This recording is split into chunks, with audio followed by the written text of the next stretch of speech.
It's been 1 week since Dr. Davila stood up and said we have to start shutting things down.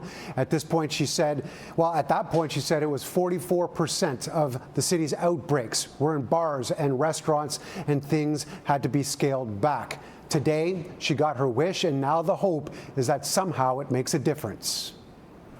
If we think of COVID-19 like a forest fire, the announcement today by the provincial government is a fire break. We face a natural force poised to either burn out of control or to become something we have the ability to bring under control. In the end, they came to the right decision today. And whether it happened a day earlier or a day later, you could comment or people could try to assess whether that is going to make a big difference or not. But the bottom line is we ended up in the right place.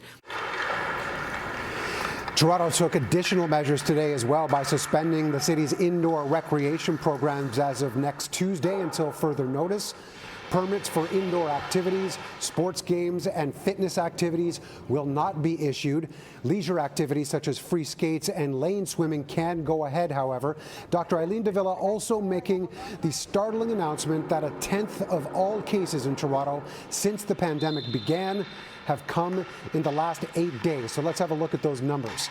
Right now, there are 2,400 active cases in Toronto with a rolling daily average of 216. In Peel, also affected by these restrictions, there are 904 active cases. 142 is the rolling daily average. And York Region has 494 active cases with 41 on a daily basis. Now, the perspective in Peel Region has been different until now. Concerns weren't centered on bars and restaurants necessarily, but rather on large gatherings at venues like banquet halls. Those facilities will not be shut down, but impacted by limits placed on the number of people allowed indoors. We spoke to Mayors Crombie and Brown, who call it a necessary move, but the economic firestorm for small businesses in the city. To not include Mississauga and Brampton, certainly we would have seen a spillover effect into our area, seeing those residents from Toronto coming into Port Credit and beyond to come into our restaurant. So it's a difficult day for our businesses, but I know that the federal and the provincial government have put measures in place to ease the financial difficulties. I do have a worry that this will cause some shift from the public setting to a private setting of social interactions. And, last time this happened, we were pretty tough. We laid a number of serious charges that had a chilling effect, and I hope that we don't have to do that again. York Region, meanwhile, was not included in the restrictions announced by the province today, despite indications that the COVID case numbers there are rising and the GTA as a whole is now being impacted. Markham's Mayor Frank Scarpitti released this statement saying today's announcement by the provincial government reflects a growing concern from public health officials.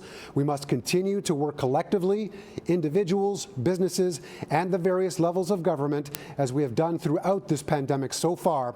We cannot let our guard down. Now that we have reached this point, I did have a chance to ask Dr. Eileen Davila what happens next. What is she looking for before the next restrictions are put in place? She did say we have to wait a few weeks to see if this moment will in fact make a difference as well.